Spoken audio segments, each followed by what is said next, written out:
பங்களிப்பு ஓய்வூதிய திட்டத்திலிருந்து அரசு ஊழியர்களுக்கு இடைக்கால நிவாரணம் அப்படிங்கிறத வழங்குறதுக்கான ஒரு அதிகாரப்பூர்வ அரசாணையை தமிழ்நாடு அரசு பிறப்பிச்சிருக்கு. அதன்படி பார்த்தோன்னா என்ன சொல்றாங்கன்னா, ஓய்வூதிய திட்டத்துக்கு இன்னும் முழுமையான விதிகள் நாங்கள் வகுக்கலை.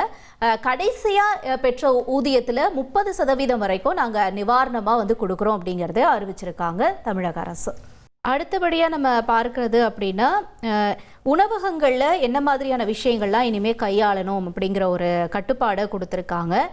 உணவகங்கள் அப்புறம் வணிகங்களில் உணவுப் பொருட்களை கையாளுறதுக்கு இனிமே துரும்பிடிக்காத கத்திகளோ இல்லது வெட்டும் கருவிகளை மட்டும்தான் பயன்படுத்தணும் அப்படின்னு சொல்லியிருக்காங்க. ஒருவேளை துரு மாதிரியான ஆபத்தான நச்சுகள் உணவுப் பொருட்களை கலக்கிறது அப்படின்னால அதனால நிறைய பிரச்சனைகள் வருதுனால இந்த நச்சுக்கள் கலக்கிறத தடுக்கிறதுக்காக இந்திய உணவு பாதுகாப்பு ஆணையம் இந்த அதிரடி உத்தரவை பிறப்பிச்சிருக்கு.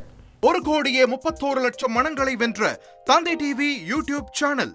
தவிர்க்க முடியாத தம்ப்நெயில், கலக்கலான கான்டென்ட்ஸ். நீங்களும் இந்த குடும்பத்தில் இணைய இப்பவே சப்ஸ்கிரைப் பண்ணுங்க.